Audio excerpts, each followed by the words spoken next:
Om Tare Tu Tare Tu Re Soha. Om Tare Tu Tare Tu Re Soha. Om Tare Tu Tare Tu Re Soha. Om Tare Tu Tare Tu Re Soha. Nailed it. All right, good to be with everybody. Hope you are all well, taking good care of yourselves. Those of you online, salute. Good to be with you. So we are on the 5 hindrances. And again, these 5 hindrances are typically taught in terms of hindrances to our meditative progress. And as we've been discussing, and I think it's pretty obvious, they're hindrances to how we participate in life and really block our capacity often to really develop ourselves or to even be more resilient, live in ways that are, well, in accordance with reality. So last week, we finished up on lethargy, laziness, and now we're on restlessness and regret. So let's pop that up.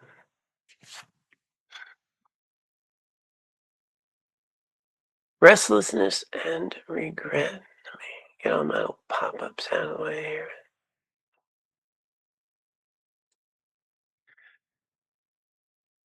Restlessness and regret are separate mental factors that are combined as one hindrance because they have the same cause, function, and antidote. Both arise due to preconceptions that remember our relatives, friends, home, previous good times, and loving companions. Both function to make the mind unsettled, and both lack calm. Serenity is the antidote. Let me try to say that again. Serenity is their antidote. Restlessness is mental agitation that includes anxiety, fear, apprehension, excitement, and worry. An incessant flow of thoughts bounce from one topic to another. Restlessness is of 3 types. Physically restless. We jump from one activity to another aimlessly, and verbally restless. We get caught up in singing, chatting, arguing over trivial topics, and discussing worldly affairs. Mental restlessness, we are filled with distractions and discursive thoughts. Restlessness is likened to an unrestrained, drunken elephant and a camel without a nose ring. Both are nearly impossible to control. For these reasons, rather than allow restlessness to continue unabated, we must recognize it and then deliberately calm body, speech, and mind so that they will be undisturbed and more manageable. Nobody's experienced any of this. It's just old text, Yeah. Often I give talks, and I've mentioned it here, but usually in more just general talks. I hearken back into a world that we once lived in before answering machines. I think that's before answering machines. If somebody called and you weren't there, you didn't know. They might have told you they called, but you didn't really know. They could have just been saying that. No evidence. We used to read a newspaper for news. Paper thing. It was like, I was a paper boy when I was younger. So throw the paper at the porches and stuff. I say this because there was a thing about how busy our mind was back in the day when There were no answering machines. There's 3 main networks on the TV. Got some evening news, maybe. Read a Sunday paper. And when they're talking about monkey mind and an elephant, out of control, that was way before. I mean, that was thousands of years ago. Imagine what our minds are like.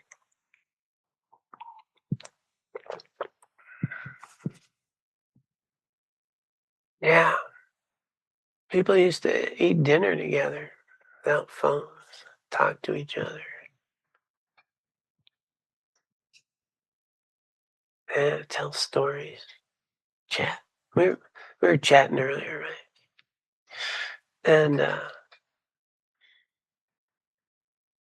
And so now with the world that we live in,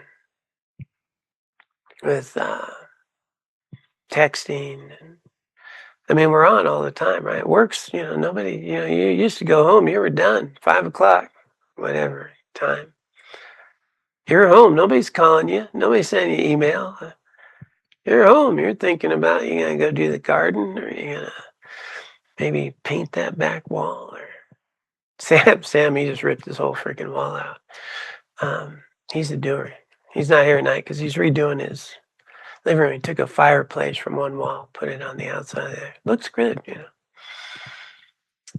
But, we'd have time to think about things, contemplate thoughts, read a book, cuddle up to a book,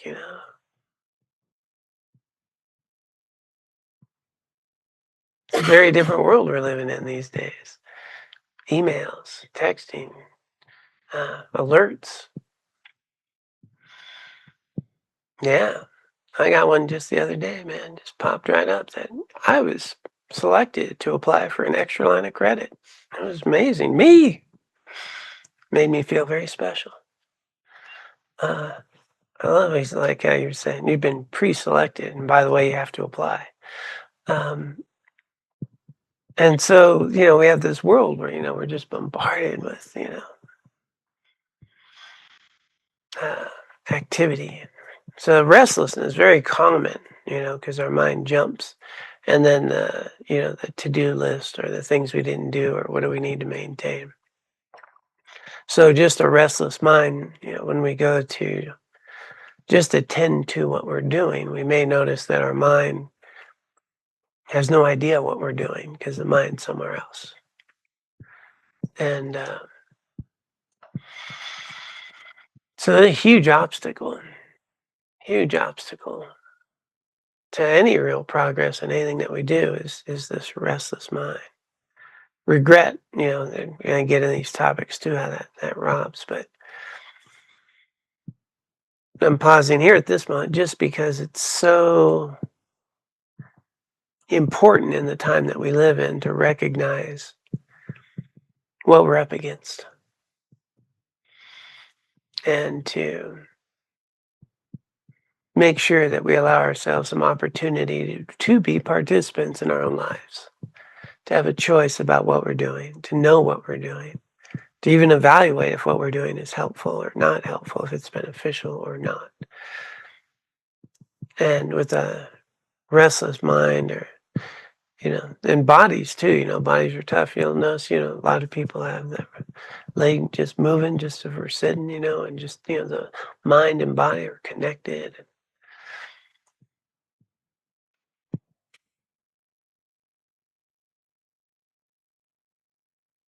But we can be well, we can be okay, we can be present. It's doable. Hopefully they'll tell us how in here. We'll take a peek.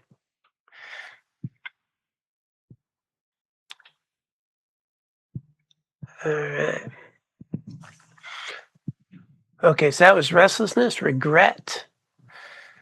Regret is an uncontrollable feeling that we did something that we should not have done, or did not do something we should have done. Regret is of two types.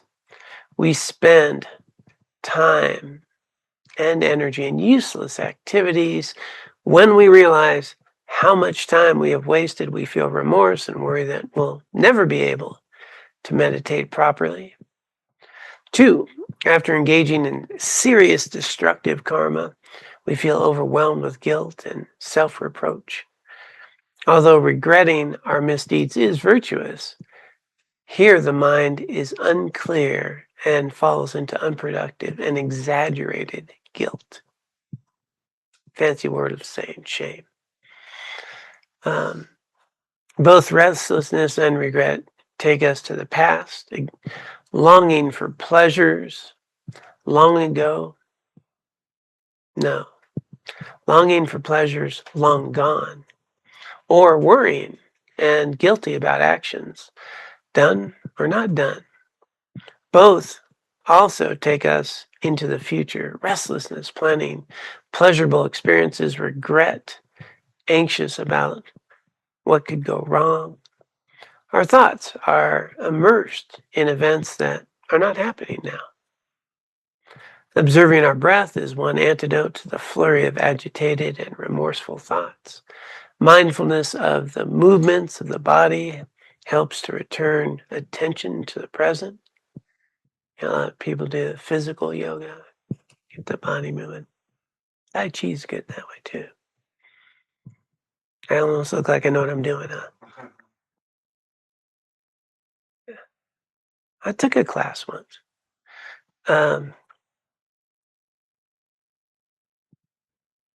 Paying attention to our present physical, verbal, and mental activities alleviates fears about the future and remorse about the past. We discover that the present is agreeable and full of opportunities to create virtue.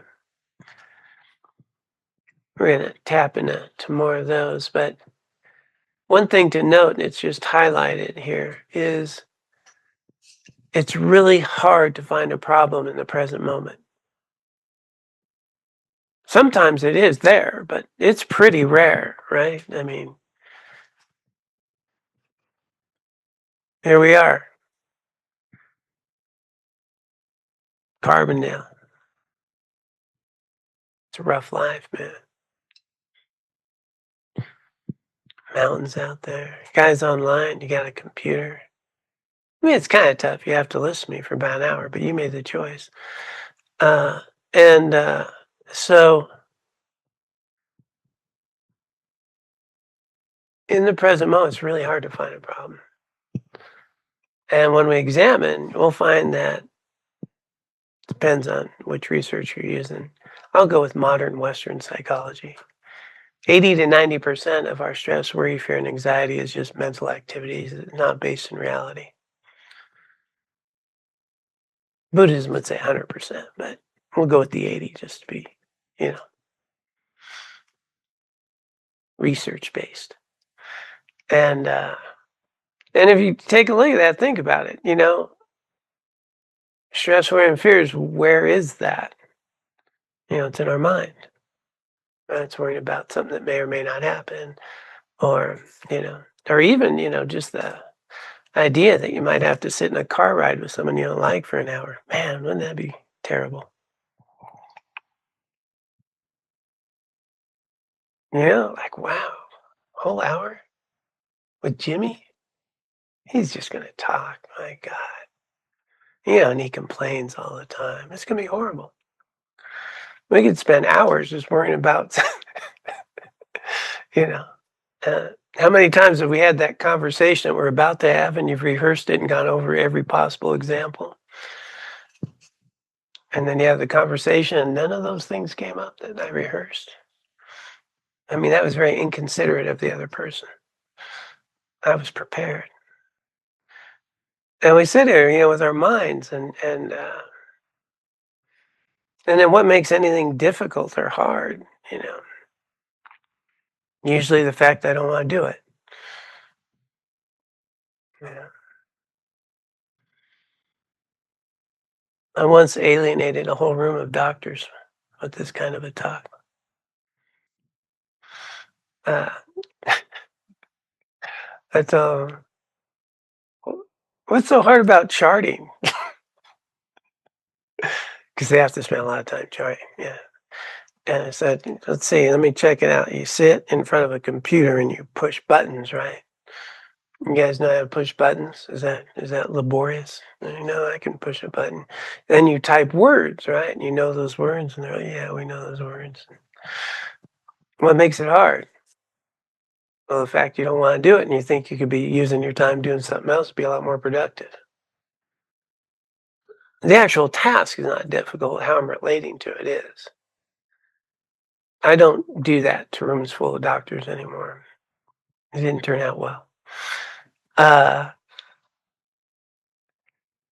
And so I remember when I worked in the hospital, I charted actually by hand. We had the actual physical charts. Remember you see those in the movies? And I was great initially. I got to learn, how to chart words like mood labile, and like fancy words. A month later, 20 charts. It wasn't so fun. But nothing changed, right? Except how I'm relating to the task. Same task. But my mind thinks, well, it should be different, or I could be doing something else, or things like that. And so if we really evaluate and start to look at, most of the things we do, rarely do anything that's really hard. There are some things we do that are hard, that does exist, but it's pretty rare. It's very difficult to find a problem in the present moment. Again, very rare. But then when you look at the world we live in, not just the United States, but across the modern world, anxiety and stress and mental disorders are massively on the increase. And yet, you can have a high thread count on your bed and air conditioning. We don't have it here, though. You notice that? And and so with all this abundance and luxury, where we can push buttons and do things, there's a lot of anxiety, stress, dissatisfaction, challenge in the world. And so what's being pointed out here is, it's got a lot to do with my mind, not what's actually happening. And so one of the antidotes is we're actually be able to attend to what is actually happening based in reality, cultivating some sense of clarity about the moment. That'd be a big antidote to restlessness and worry. So we don't ever have to worry anymore. Isn't that cool? Nailed it. I'm not sure what we'll talk. Well, maybe we'll talk about regret next, and we'll solve that too. And that's the fascinating thing, is that knowing this doesn't really help much, but knowing it does, like realizing it does. And therein lies the antidote. When we train to be present in the moment and understand a basis of reality that's unfolding, and why we're here, what are we doing, how's it meaningful, how are we arising. And I've never found an opportunity. Anything that's happening is not an opportunity to become a better person, or to grow, or to be more resilient, or I haven't always made that choice, but the opportunity is there. And so remembering that how we're perceiving any event has a lot to do with us. And then our attitude, how we're bringing, what attitude we're bringing, is going to have a huge impact. What I'm attending to is going to have a huge impact. And all these are focused on our mental activity and what we're attending to, the ability to attend to something. If I don't have the ability to choose what I attend to, I'm now a prisoner of whatever arises, and whatever impulses and thoughts and feelings and emotions and sensations arise. And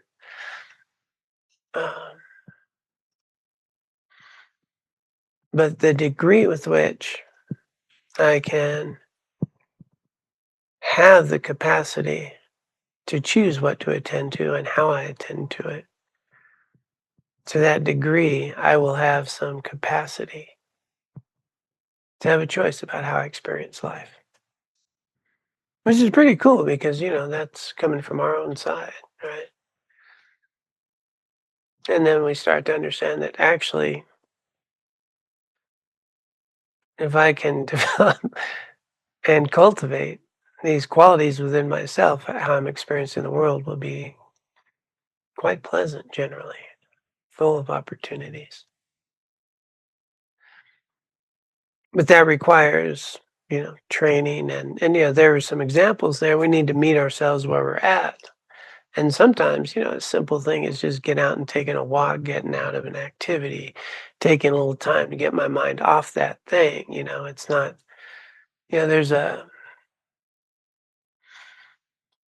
potential, that I can be calm, stable, quantumous. But that takes quite a bit of training. And sometimes the easier thing to do is, take a walk around the building, which I'm pretty capable of. Actually, I did that a little bit before this. Just with body. Physical yoga, all the physical yogas, the asanas are designed so that you could then meditate. That's why everybody takes a nap at the end. They call it shavasana, but I think it's nap time. And, but the idea is that I'm going to get through the movements, everything will get balanced. I'll bring the mind into calm, and then we sit, right? Then we sit. And so really healthy activities to use the body and the mind. And then our regular practice, a shamatha practice, is the big antidote here, right? It's the big antidote. As a matter of fact, if one develops shamatha, none of these hindrances are there. They're just gone. If one can get there. So these kind of impede that. But as one develops the capacity to choose what to attend to and not lose the object of the attention, and practices every day. Then over time, thoughts, feelings, emotions come and go, and I experience them. And they come and they go. But they're not who I am, and I'm not compelled by them. And so one of the most valuable things I think we can do, and of all the practices, is to have a daily shamatha practice. It's just the most fundamental thing in the world that we live in, because we're just bombarded all day long. And to try to get away from this for periods of the day, I recommend that everyone in the world, like I could give advice to everyone in the world, that's funny. Uh, in the morning, like, set a time that I'm not going to pick this up until whatever time, I'm going to get up, I'm going to, like you said, maybe take a walk, have a cup of coffee, do a little practice, read a little bit, get my mind right. Maybe eat a mindful meal, with being aware of the food. And then at some point, whatever time that is, where it's like, turn the phone on. Just have some space and time, and then in the evening, pick a time where, again, this gets set aside. You have the ringer on in case someone calls, but none of that scoliosis. That scoliosis, it's a contagious scoliosis. I had a friend of mine came up with that. Yeah, I see a lot of people in that scoliosis thing. Uh, and, you know, whatever time that is, 8 o'clock or afternoon, whatever. But But whatever suits, people have different jobs. We need to use these things in ways some people don't need. Most people do. But the research on this is so intense. There's one I'm waiting to look into, kids and how it thins the white brain matter, and just the horrific effect on children with screen times, and the research on adults. That's we and the lack of attention and so forth. It's just really challenging. So very important to have some balance there with that. Regular practice, developing attention. And there's all those types of mindfulness exercises are really nice. Simple things, being aware of our feet on the ground when we walk. But having some time away from this be good. I think it's essential in the world that we live in. Kurt.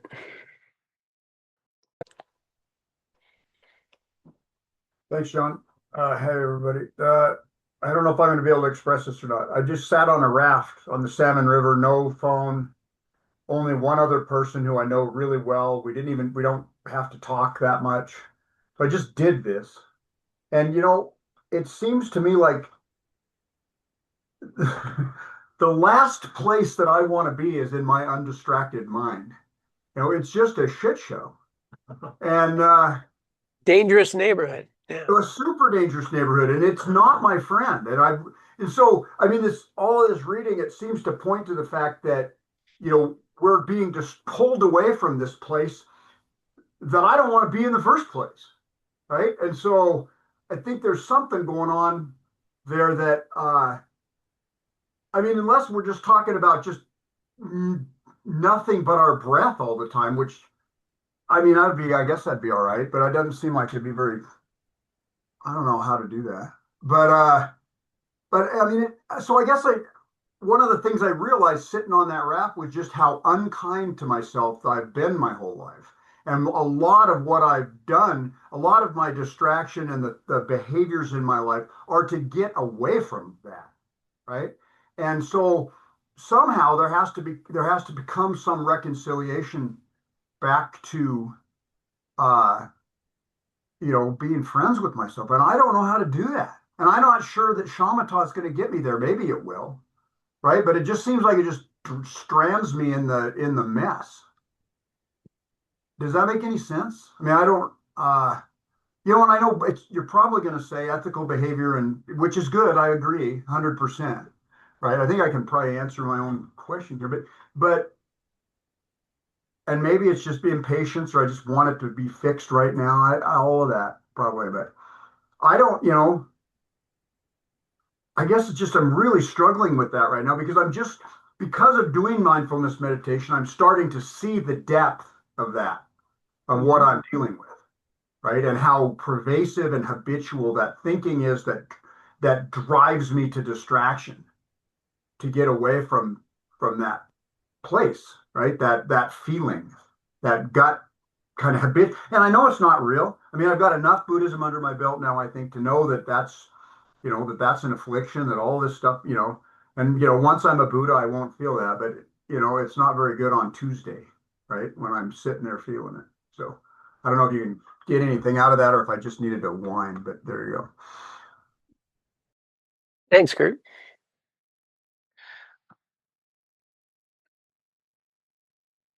Pretty much every teacher that I'm, where I've trained with or heard give a talk, has heard a question like yours in pretty much every single session. And so the most common thing is when we sit and see the mind and how busy it is scary. It's overwhelming. It's like, oh my gosh, like, wow. And And they say that's wonderful because now we know what we're up against, right? So we know, but now we know. And so we can be anesthetized to that through our distraction, which is avoiding, that, right? And so the common analogy is very simply that the only way to heal that is to take the medicine, right? So avoiding the medicine is not going to work. And, doing the medicine, which is in combination, right? But there's no antidote, no way around, no shortcut, no anything other than to tame the mind is to have such a practice daily, consistently. And, it's funny I say, do you know? It's an odd thing to say, isn't it? People say that when they talk, Well, why'd you be listening if you already knew? I'm going to try to be mindful of knows. That our challenge is that we don't know how to be uncomfortable and we don't know how to let the thoughts and things go. So, for me, many years ago, it was just I'm sitting 10 minutes a day, no matter what, period. 10 minutes on the breath. Felt like an hour. And, but I'm going to do it, And what happens is, we have all these other things that are helpful, right? Our virtuous activities, prayer, things of that nature with nurture. But the practice of every day sitting for a period of time and developing that determination that I would like to be free of the prison of my mind, like this is the antidote to that. So I'm going to do it. And it's going to do all those things. And I might spend all 10 minutes, just watching chaos. And then at the end of it, pat myself on the back and say, I sat for 10 minutes. It's a good thing. It was wonderful. I'm worth it. And then over time, that can get to 15 or to 20 or whatever. But the way to it is through it. The way to heal is to take the medicine. And the way to engage with it is to be inspired, to believe that I can get, right? The resistance, the next hindrance is that deluded doubt, is thinking like I can't get through it, or I'm not capable, or, everybody can do this. Nobody's, if I just do it every day for a little bit and follow directions and nurture my heart with kindness and care for other people, engage in virtuous activity, because that supports the practice. There's three things in harmony. Virtue, the concentration training, and the wisdom, and bringing those to fruition day in and day out, but having that practice. And I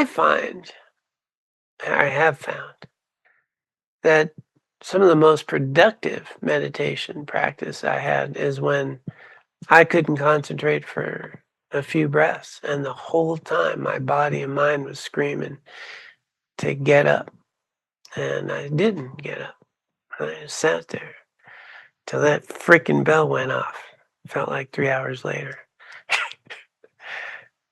Because I'm letting my mind and body, this is important, this is what we're doing. And then over time, the mind really starts to benefit, just like you're on the water and the river and nature. But also, what supports that practice is that time, taking a walk without the phone,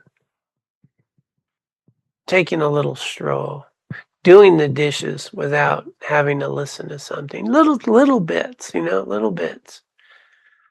I had someone who was doing a class with me that couldn't even conceive of driving to work without the radio on. Like, it was like an hour and a half, and there's this one mountain pass she had to go over, and it was like, I don't know, 15 minutes, and nothing good's on that time. She just started turning off for that time, and like a year later, she said, I drive to work without radio anymore.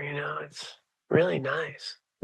But little chunks. It needs to be little chunks. It needs to be little bits, but consistent, every day of doing this. And then, what'll happen is it all settles, and then it becomes so much better. I mean, here's something.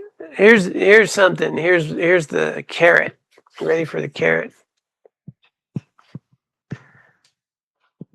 The bliss and luminosity and genuine well-being is our natural state, and it's already there. We don't have to do anything. We don't have to go cultivate anything. It's just obscured. And as we sit and as we do that, we get to discover what's beyond the bad neighborhood. And it's just there, blissful, luminous, non-conceptual. And all we're doing each day is, clearing away that veil.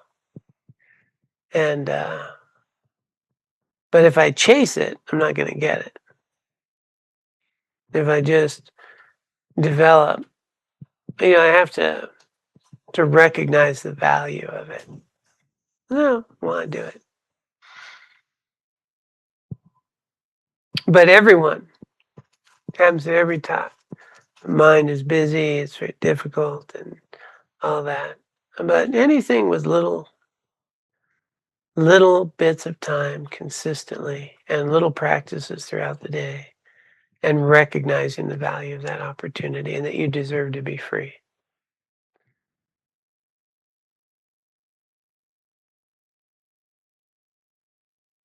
Let me get Roxanne. She had her hand up, then we'll go to you. So that's my answer, Kurt. Thank you. All right, Roxana. Hi. Kurt, your comment brought up some thoughts.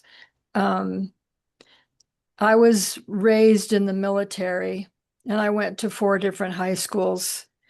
I started out in Missouri, and then I went to New Hampshire, and then I went to Miami. And by the time I was a senior in high school, I was suicidal. And I was so furious with my parents, especially my dad, who was a bomber navigator. For 23 years, he was in the Air Force. And I've lived in 10 different states and lots of different towns. And so I had all this anger and distraction. And this was before I ever heard of meditation. And I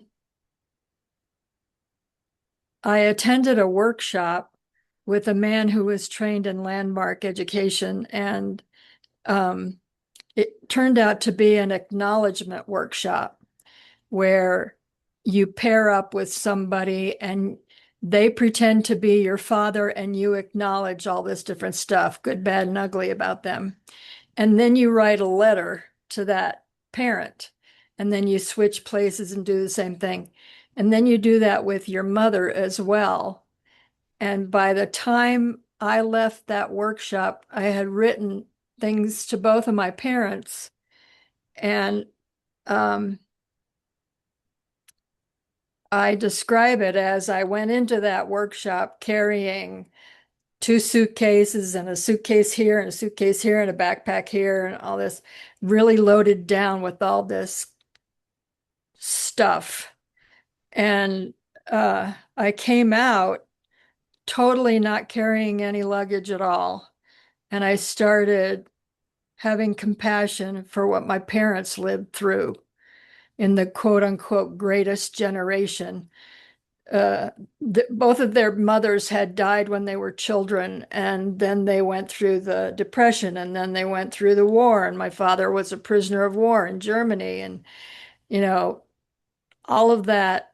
And then we moved all over the place, and there was the Cuban Missile Crisis, and Kennedy was killed when I was in my French class. And, it's just, I started having compassion for all that they went through in their lives. And where I used to have so much resentment and anger, a lot of anger, I ended up with a lot of compassion and appreciation. And so if there's something distracting you that's born of any previous experience, whether you're on a raft or in a meditation, I don't know, it just, it's like what, excuse me, what can be the antidote to whatever it is you're thinking about? Does that make sense? uh, it definitely helped me out a lot. Thanks, Roxana. Sarah, can you use the phone, the mic, not the phone, it's a microphone. Hi, Kurt, I believe I've heard you mention this being unkind to yourself in the past, and I can relate. I I think the thing that brought me to Buddhism was that I was suffering a lot, and the people I loved were suffering a lot. Um, and I remember every single question I would ask my Dharma teacher, his answer was always, "You just need to be kind to yourself." And I'd get frustrated because I really would try to come up with a question where that couldn't be the answer, but it always ended up being that answer. And one day, I think it finally hit me that I took this bodhisattva vow and I wanted to be a benefit to all beings. And the major obstacle for me being able to do that was me being unkind to myself. So that was a huge inspiration for me to finally let that go, realizing that it was just my ego and it was the one thing that was preventing me to be able to benefit anybody. So I don't know, maybe that could help you too. Thanks. Katie.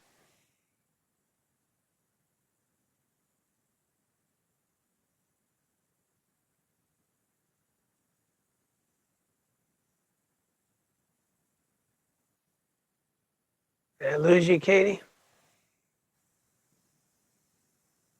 Hey, good evening. Can you hear me? Yeah, now we can. Great. Um, Kurt and I were actually chatting earlier this evening, and I, as many of us have, um, worked with this in a variety of different ways, including some of the ways that have been mentioned. I thought I would just share briefly. I listened to a teaching by David at CCN over in England, that he just offered recently, and it was a teaching around the differences between love and attachment. And he spoke more explicitly to this piece that can arise for us around self-cherishing, right? But that's like being hard on ourselves or not being enough, in a way that I hadn't heard before. Doesn't mean it hasn't been said. But what he said was how to tend to the neediness, the underlying feeling I'm not enough. Often we try to become enough, practice enough, healthy enough, skillful enough. And his suggestion is to turn towards the feeling of lack, of unworthiness, and meet it in the same way you'd meet a child. Hold that experience of self-criticism, of unworthiness with kindness and just reassurance that it's okay to not feel adequate. It's okay to feel unfinished, to be a work in progress, to be hard on yourself, that we are not a cake, and that we don't have to become something to deserve to feel all right. And that practice of accepting yourself as you are, that's how we start to feel enough. And you don't need to chase that feeling. that we're all okay as we are. Yeah, so a bunch more. It's things that have all been said, but I think like a very practical, like this feeling arises, what can one do in that moment that the feeling or story arises? And that we, right, like there's probably ways to that for that to dissolve through practicing shamatha. And as we're like moving through the day and the feeling arises, that feels helpful for me and helpful to be reminded. Like what was just being said, as long as that part is still existent, it impedes my ability to really deeply, deeply love others freely. The love versus the muddiness of love and attachment. Thanks. Thanks, Katie. Microphone.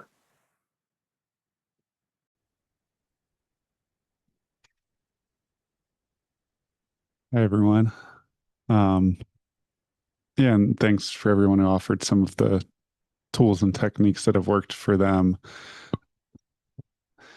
That kind of brings me to my question. Oftentimes I hear in Buddhism, or at least my interpretation, which I think I heard in the reading, was when we encounter some of these unpleasant thoughts and ruminations, we essentially ignore them by focusing on the breath, our body. I think we heard in that teaching that you read to us. Sometimes in their perseverance, they feel like they don't want to be ignored. And we heard from Roxana how like turning towards it felt like it could be really helpful. So I wonder about that, and just like specifically like anxiety, restless thoughts were coming up here. And for me, as a novice, but like sometimes when I turn to the breath, both it's hard when you're experiencing those thoughts, and then sometimes turning towards those thoughts, whether it's a variety of practices, journaling, talking to somebody, like actually engaging with that felt experience feels helpful. So I just wonder how you would think about that, or what does Buddhism tell us about when do we just let these things float by versus when are they like, hey, this is trying to call our attention to something that maybe is meaningful. Thank you. That's very clear.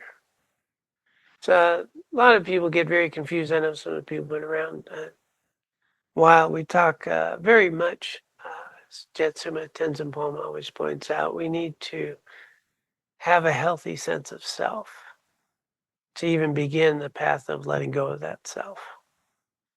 And so we always need to meet ourselves where we're at and engage in therapeutic processes and things that are healthy and nurturing to be really balanced, to even begin to let go of certain things like that.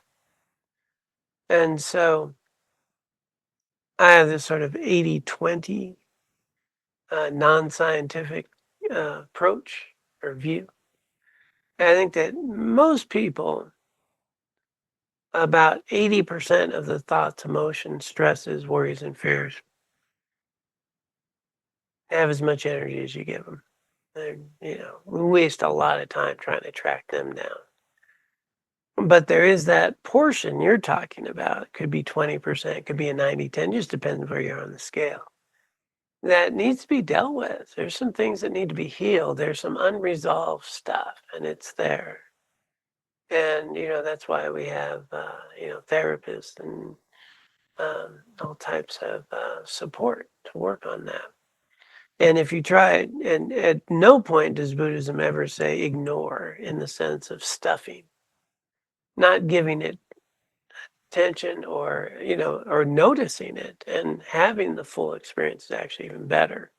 So you're not ignoring a sensation, you're allowing the sensation. And, but I'm not resisting it or ignoring it.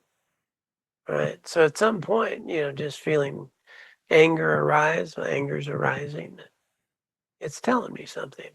And, but I'm not angry, I'm experiencing anger. But to get to that point is pretty advanced practice. So what we can notice though is that I can notice my mind caught up in worry and stress and fear about something that not going to be helpful to worry and stress about. We just notice it, no big deal, attend to something else, which is different than stuffing. But there's going to be some core things, that, and some traumas that people live through, adverse child experience, difficult things that we need to work with. And so it's really important and sometimes we don't know, right? It's kind of like this pops up, I don't even know I have this pattern. It keeps popping up in relationships. And it's a deep-rooted thing of some insecurity need that wasn't ever met. And I keep having the same pattern in my relationships, with people or even partners. And go, I don't even notice it, until, then I do and I will resolve it, So it's important to, try to be aware, is there something that is really blocking my progress that pops up, as you say? And that's really important to take care of, real important to heal.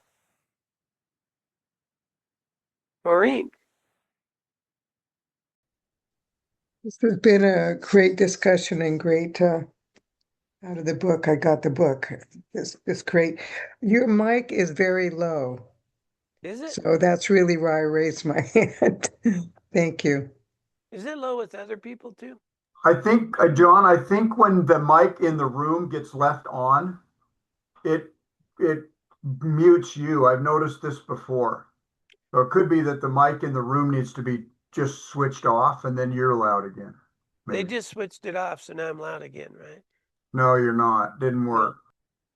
It looked like it was loud on my little bar thing.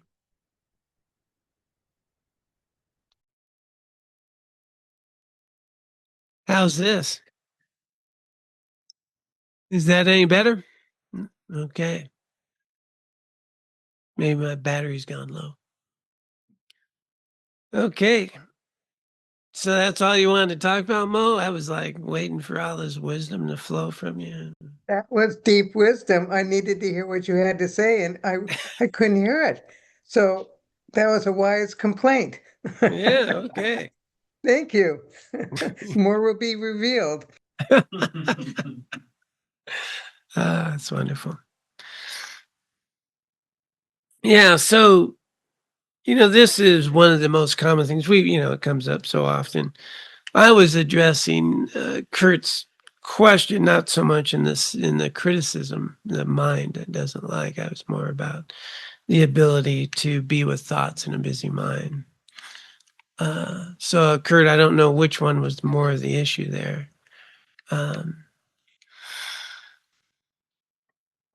But our biggest issue in modern Western culture is a critical mind. Comes up at every Dharma talk, comes up at every workshop, comes up everything. We're just hard on ourselves. And the analogies they use is, the mind it's like Velcro to anything I did wrong, I remember. And all the things I do well all day long, it's like Teflon, I don't remember any of that. And now when you come up and you ask people, like, what have you done well today? And, people are kind of stuck, with what have I done well? And yet all day long we're doing kind things. And all day long, you're mostly not hurting anybody. And we're being thoughtful. We're doing attentive things. We're being healthy, but we don't notice that. And so all the previous talks I've done on those things is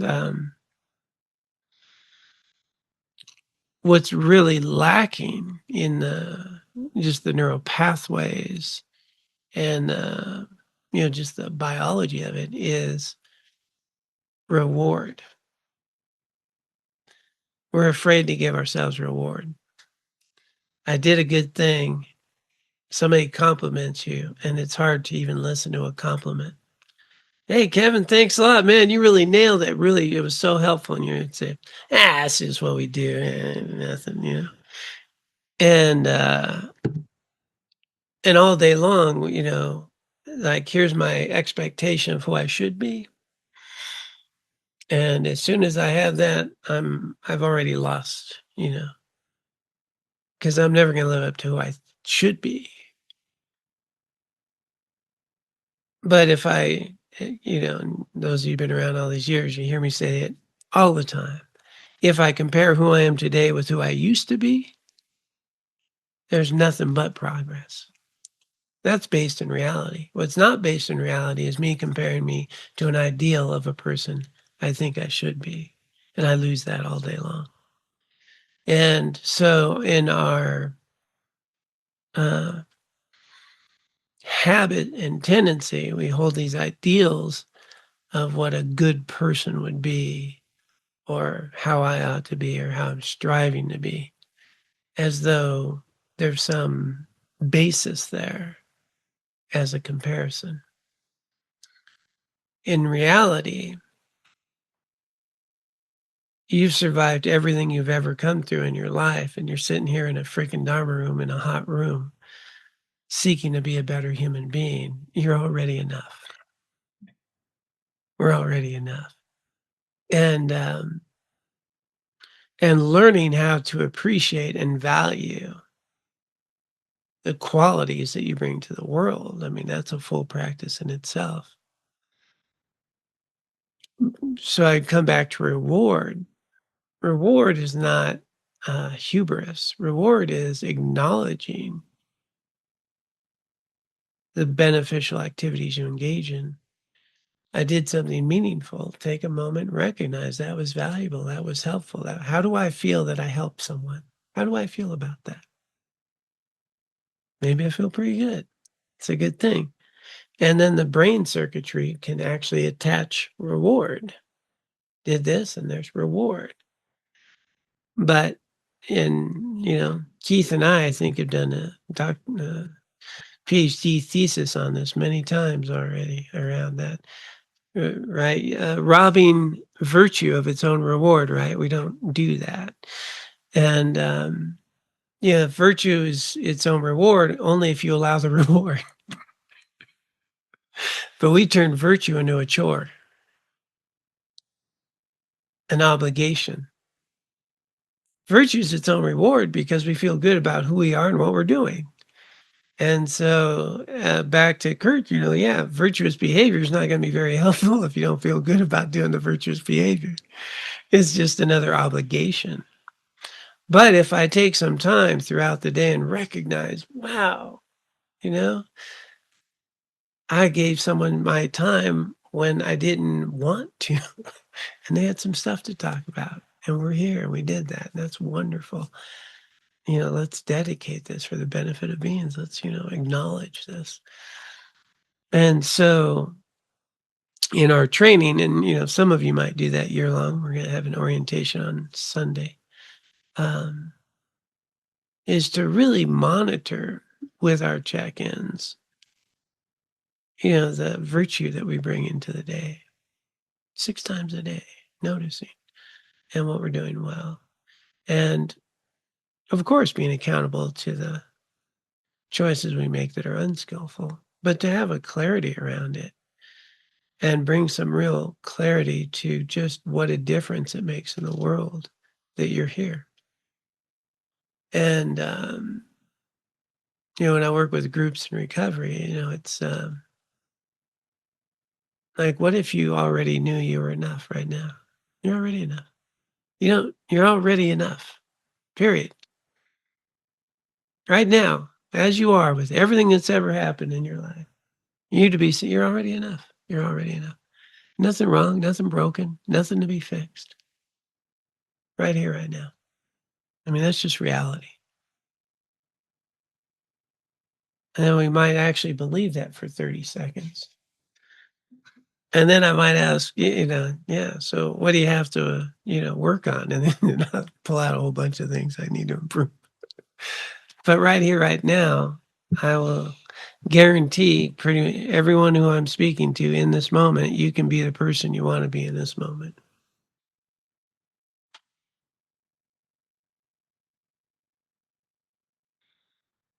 Nothing's stopping you. till we think about it. And so it's that habitual identity with this, habits and conditioning. And so really allowing ourselves to embrace our goodness, acknowledge the good that we get to be and allow that. It's our nature, our innate qualities, our goodness and compassion. Everything else above that's fear, insecurity, self-centeredness, and grasping anxiety that we identify with. But that's not who we are. Innate within us is goodness. And so, but we need to bring that to mind on purpose. We actually need to train in recognizing our value. Modern Western culture, it's Dilgo Khyentse Rinpoche. That's a big question. Why aren't Westerns getting enlightened?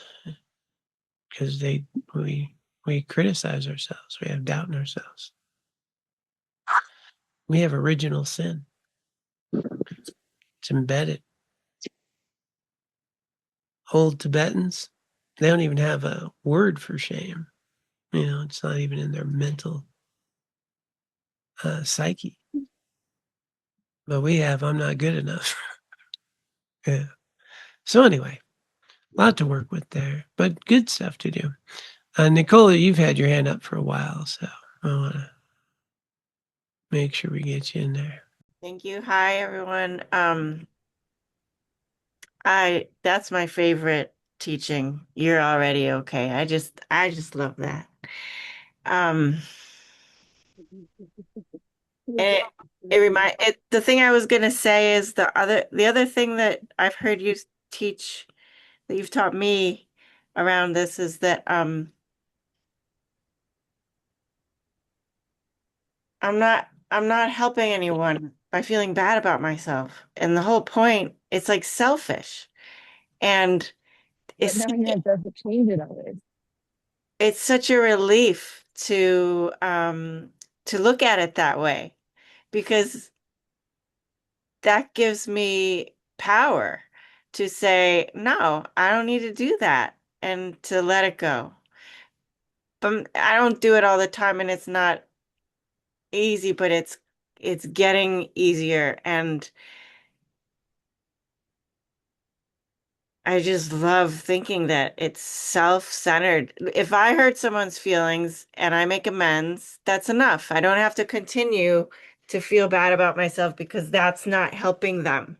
So thank you for teaching me that. Thank you. Yeah, just to reframe that in one more way is, when we're self-critical, we actually owe it to other people to not beat ourselves up. That's a good way for me to not beat myself. I owe it to you, because I'm not helping you when I'm doing that. I owe it to you to not be self-critical. I owe it to whoever I've harmed to learn from it and to be a better person. I'm guessing it's Keith. You're guessing right. Thanks, everybody. You got it, John. Yeah, just this exercise. I've talked about this before. I'm not sure if it's on here or not, but this mirror exercise, I might have learned it from Mark Maloney. Right, Mark. Yeah. Looking in the mirror and telling myself, you're enough. And anytime I look in the mirror, saying, you're enough. I've gone through periods where I've really done that, and it's helped a lot. And to look at myself in the eye, smile at myself, wink, say the words, say it repeatedly, and you're enough. You're more than enough. And talking to myself that way in an actual mini conversation in the mirror, it's made a profound difference, I have to say, for such a very simple, somewhat corny exercise. So if you're so inclined, give it a try. And I also wanted to point out, Katie has a question in the chat, if and when you might get to it. So there's a time-tested method very similar to yours. It was constructed by Stuart Smalley. I'm good enough. I'm smart enough. And doggone it, people like me. A few people know what that means. Stuart Smithe's a character on SNL. Die-hard SNL fan here. Yeah. Yes. And if you ever want to just die laughing, he had Michael Jordan do that in a therapy session. Michael Jordan, come on, I'm good. That was great. But yeah, joy. Okay, Ashley, and then maybe I'll see if I can read Katie's. But Ashley, you've had your hand up. Well, one thing that I've been working with when I start to, have that negativity towards myself is one of the teachings that you gave about being a friend to yourself, and thinking to myself, well, would I say that to a friend? The words in my head, would I say that to someone who is a friend that I really care about? And a lot of times the answer is no. I wouldn't say something like that. I wouldn't treat my best friend the way I treat myself.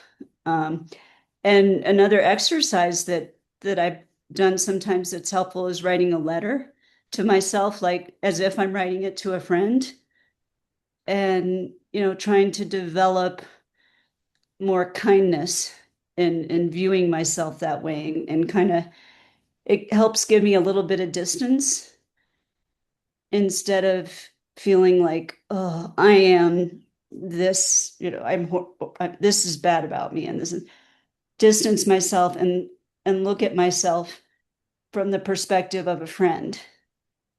How would I see that? How would I talk to myself if I were a friend talking to me? Yeah, it's a great practice. Yeah, to have the inner dialogue, that narrative of being a good friend to oneself, and how would I talk to myself? How would I care for a friend? It's a wonderful practice. It's been really helpful and effective. Yeah, that's good. Thank you. Yeah, I know we're at near time here. I'll read Katie's question. It may be something for next week. I've also received teachings that if I start a session of shamatha, then I follow the instructions through to the end of the session. So that's the basic way that we evaluate a shamatha or any meditation practice, is did you follow directions? It's not how busy your mind is. It's not what zone you got in. It's not whether you saw colors or whether you levitated. None of that. It's did you follow directions? Mine was busy. I came back to the breath or whatever the directions are. Did it, followed it through. Perfect session. So he said, even if a repeated experience or thought pops up, then outside of the session, I can apply an antidote or turn towards, give attention, etc. So, John, can you share how we work with something in a meditation session versus generally? Can you just clarify that, just Katie, a little bit there at the... I muted you, by the way, because there's some background noise earlier. Yeah. I think I was hearing questions earlier tonight that made me wonder if, like, oh, do we have this persistent thought arising? Do we turn towards it and do some of the things that you suggested while we're in the meditation session? Or do we, like, complete the meditation session and then tend to, like, we have so many different ways we can work with what's arising in our mind, but I feel like, yeah, during a session, that's not the time. That's right. Like, it might catalyze anxiety for me in a session, but I'm going to follow through and then work with the anxiety in a different way once I finish. I don't know. And maybe that's the question, is like, are there other ways to do that? Okay. Yeah. Thank you. Yeah, I understand. Yeah. So, what's being pointed, like we talked earlier, there's some stuff that comes up in our life. We need to work with it. It's blocking us. Specifically in a shamatha practice, the whole point is to have your attention on one thing to the exclusion of all else, period. So during that session time, no matter what happens, the idea is to let it go and come back in that session. One of my things, I'll teach you, like if God shows up and, starts giving you that really good advice, you just let him know, I'll get back to you. I'm meditating right now. Because he's always going to be available, It's not, he's not just going to interfere in this one time. That's usually our mind just wanting to be distracted. And so that even inner guidance or whatever we may receive, a lot of times in a shamatha practice, it's just the mind. It's not the actual authentic thing. And I think there's value in making time to listen, though. So centering prayer, for example, is a really, that's a practice of listening. And, but it's a different practice than shamatha, right? That's all. So you just know the practice. During shamatha, it's literally one thing to exclusion of all else, period. Whatever that thing is, could be the breath, could be something else I'm attending to, but it's training the attention. And the mind gets very tricky because what happens, especially if you do it, long periods of time, over periods of time, stuff bubbles up from the psyche. And it's messy, it's messy. And, but the beautiful thing is it's releasing. So it's wonderful. It gets somewhere. It's gone. So you're literally dredging the psyche. But certain things can get interrupted, and we can feel like we have these certain things. And then I think it's valuable for people to make time to let their mind be free. I think that's where we get divine inspiration. I think it's where we get creativity flow. I don't think people give themselves any space or time to connect or to just be free, to flow with thoughts and creativity, because we're doing stuff. And then I'm trying to meditate and do this instead of just have some time, take a walk, sit, read something, have a, cup of precious radiant nectar, be with that. But let the mind do whatever it wants to do and be conscious of it. And what happens is we allow space then.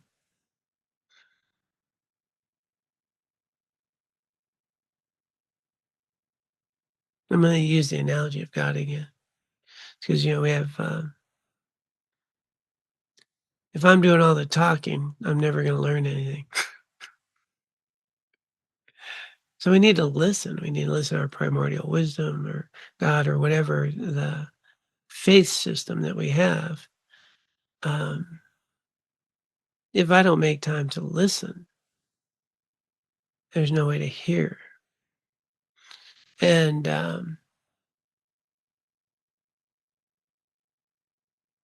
the exercise that I teach that I know most of you know many times is to sit with something and just ask this question when I'm struggling in any way. Is a very simple one. Step back and what would be a healthy thing to do? Just and be open to an answer. No commitment to do it, just ask.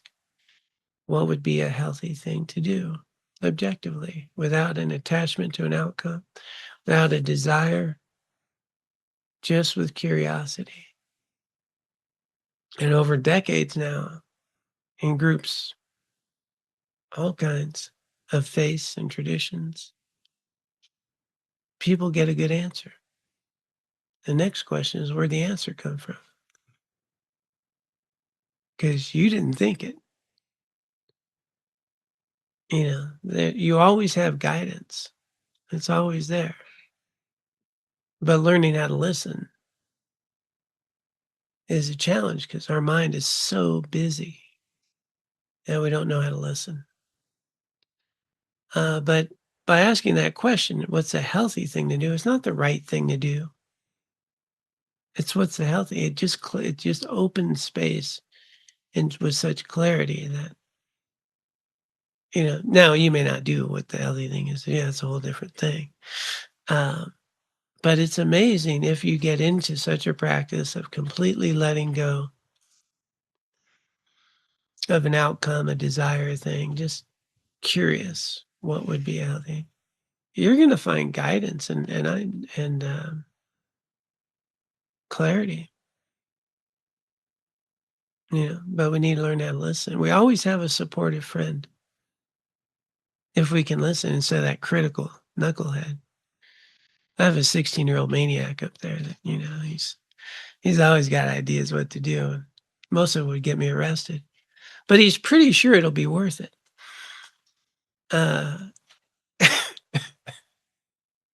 John, come on, man. Like, nah, I've been there, done that. So making some time, to be quiet, like, being on the river, being on a lake, taking a walk, sitting, just if we don't give ourselves some time, when I done tons of workshops, like if you were to pick one word for spirituality, what would that word be? And generally what comes up is connected.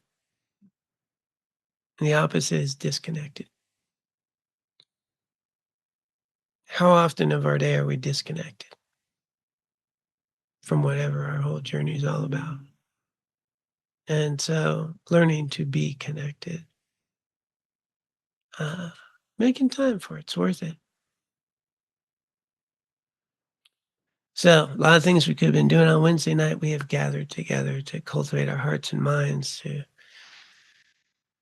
explore methods to remove some of the obstacles preventing us from living with clarity and wisdom, with loving kindness and compassion towards ourselves and others. It's a great deal of benefit here, so let's dedicate any benefit, any merit or wisdom from our time together for the benefit of all beings. May our collective wisdom, collective merit find its way into the world through our actions and activities and be of benefit to all beings. And let us also dedicate for our own continued spiritual growth that we may ultimately recognize our own Buddha nature so we can be of greatest benefit to all. Those who care to can join in the dedication.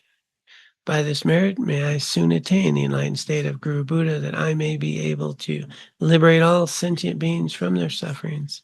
May the precious Bodhi mind, not yet born, arise and grow. May that born have no decline, but increase forevermore. Om Tare Tu Tare Tu Re Soha. Om Tare Tu Tare Tu Re Soha. Om Tare Tu Tare